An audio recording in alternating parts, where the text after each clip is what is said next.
Assalamualaikum warahmatullahi wabarakatuh. Kami akan mempersembahkan tugas yang diberikan oleh Bapak. Topik yang akan dibahas hari ini adalah sesuai dengan tugas yang diberikan oleh Bapak, yaitu mengenai dinamika hidrosfer dan pengaruh yang terhadap lingkungan. Saya selaku moderator yang bertugas akan memandu jalannya diskusi ini. Sebelumnya saya akan memperkenalkan anggota kelompok kami yang terdiri dari nama saya Najmi. Nama saya Jahanam Galamani. Nama saya Reza Rubian. Nama saya Vanessa Pratumbadia. Nama saya Muhammad Rawat Sadran. Dinamika hidrosfer dan pengaruhnya terhadap kehidupan. Hidrosfer. Hidrosfer berasal dari dua kata, hidros yang artinya air, sfer yang artinya lapisan. Jadi hidrosfer adalah lapisan air yang berada di permukaan bumi, meliputi air yang berada di permukaan bumi, di bawah tanah, dan di udara.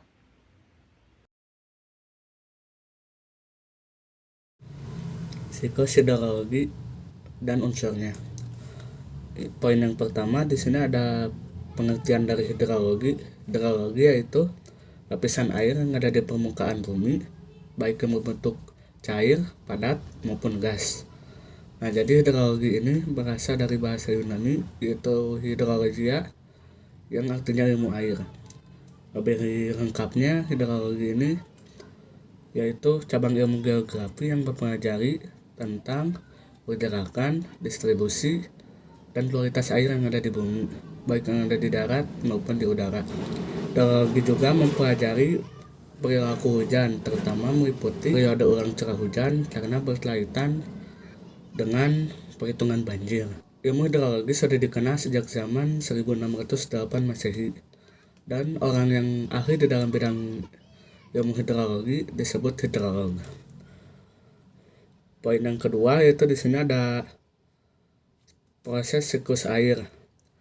Proses sirkulasi air yang dimulai dari tubuh air ke atmosfer lalu ke tanah dan kembali lagi berulang. Nah, lebih jelasnya langkah siklus air yang pertama, air yang ada di danau atau di sungai maupun di laut akan mengalami penguapan karena terkena sinar matahari atau disebut dengan evaporasi. Lalu molekul-molekul gas tersebut akan naik ke atmosfer melalui udara yang nantinya akan membentuk awan. Jika air yang ada di awan sudah melebihi kapasitas atau awan sudah tidak bisa menanggung lagi bebannya, maka air tersebut akan jatuh ke bumi yang disebut dengan hujan. Air hujan yang jatuh ke bumi akan membasahi sebagian besar tanah, tetapi air tersebut tidak akan meresap, melainkan yang nantinya akan mengalir ke sungai. Yang terakhir, air yang ada di sungai tersebut akan mengalami lagi penguapan atau yang disebut dengan evaporasi. Poin yang ketiga, air dari permukaan tubuh air seperti laut, danau, sungai mengalami penguapan ke atmosfer sebagai akibat penyinaran matahari. Nah, seperti yang sudah saya jelaskan tadi, hal ini disebut dengan evaporasi. Mengapa air yang ada di danau, di laut, di sungai bisa menguap jika terkena sinar matahari? Jawabannya itu karena molekul yang berbentuk cair lalu terkena sinar atau panas matahari, yang akhirnya air tersebut langsung spontan berubah menjadi gas. Siklus hidrologi dibedakan menjadi 3. Yang pertama ada siklus pendek, siklus sedang, dan juga siklus panjang. Nah, saya akan menjelaskan tentang siklus pendek terlebih dahulu. Siklus pendek ialah siklus air yang mengalami evaporasi air laut ke atmosfer. Uap air yang mengalami kondensasi dalam ketinggian tertentu akan membentuknya awan.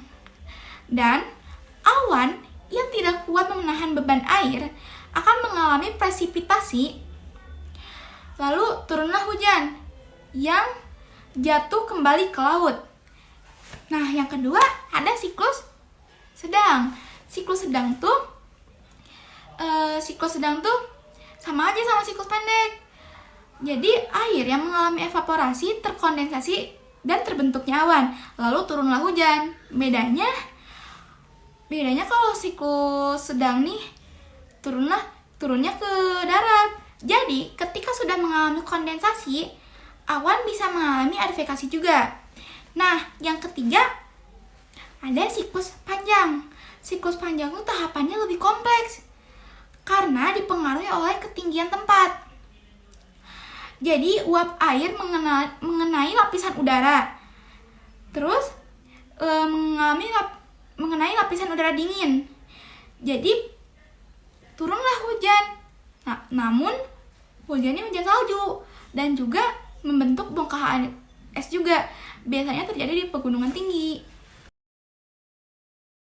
Perairan darat dan potensinya.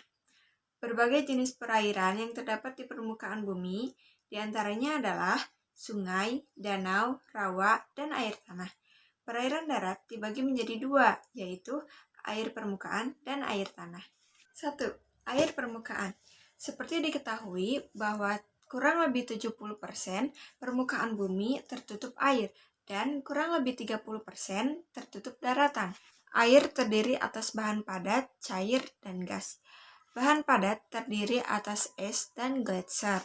Air yang berbentuk cair merupakan tubuh air di permukaan bumi, seperti air laut, air sungai, air danau, air rawa, air waduk, dan air tanah. Sedangkan air berbentuk gas adalah air akibat dari adanya penguapan.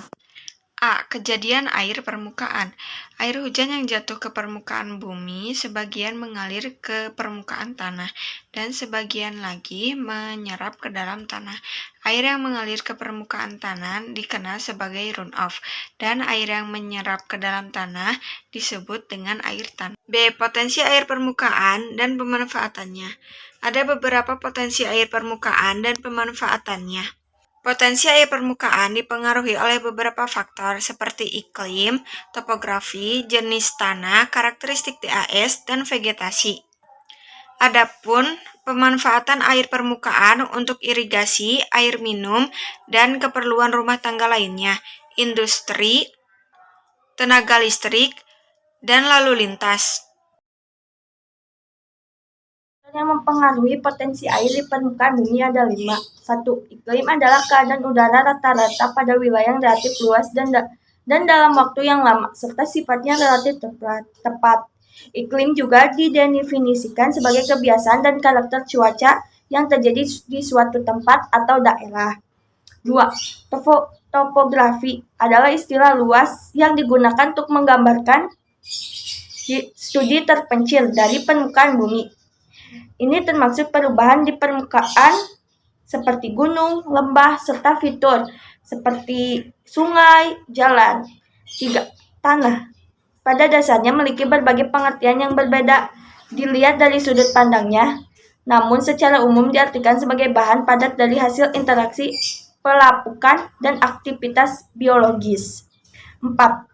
Karakteristik das adalah gambaran spesifik mengenai das yang dicirikan oleh parameter yang berkaitan dengan keadaan suatu das. 5. Vegetatis adalah kumpulan dari beberapa jenis tumbuhan yang tumbuh bersama-sama pada suatu tempat membentuk suatu kesatuan di mana individu-individunya saling tergantung satu sama lain, yang disebut sebagai komunitas tumbuh-tumbuhan. Selanjutnya, pemanfaatan air permukaan. Air permukaan adalah air alami yang belum menembus lapisan tanah bagian terbawah. Jenis air ini tidak seperti air tanah yang terdapat di lapisan akhir tanah atau telah meresap hingga ke permukaan bumi paling dasar. Jenis-jenis air permukaan. 1. Permanen atau perennial. Air permukaan permanen merupakan perairan di permukaan yang selalu tersedia hampir di sepanjang tahun. Yang kedua, semi-permanen atau ephemeral. Air permukaan semi-permanen biasanya berupa perairan yang hanya mampu menampung air selama setahun. Dan yang ketiga, buatan manusia atau man-made. Sesuai dengan namanya, air permukaan buatan manusia disimpan secara khusus dalam struktur buatan. Contohnya adalah bendungan, danau, rawa, ataupun kolam pengolahan limbah. Manfaat air permukaan banyak dimanfaatkan oleh manusia untuk menunjang kehidupan, seperti untuk imigrasi, mengairi tanaman pertanian, air minum dan keperluan rumah tangga, industri sebagai bahan baku, pembangkit tenaga listrik, dan pemanfaatan lainnya. Oke, kesimpulan dinamika hidrosfer dan dampaknya terhadap kehidupan mempunyai sisi positif dan negatif. Sisi positifnya yaitu mencukupi kebutuhan makhluk hidup baik hewan dan tumbuhan. Yang kedua, membuat suhu di bumi tidak terlalu panas. Yang ketiga, menyediakan air, tanah, hujan, dan segala sumber mata air. Yang selanjutnya yaitu sisi negatifnya. Sisi negatifnya yaitu mampu merusak berbagai jenis struktur dan air bersih mulai melangka. Sekian persembahan video yang diberikan oleh kami. Mohon maaf bila ada salah kata. Wassalamualaikum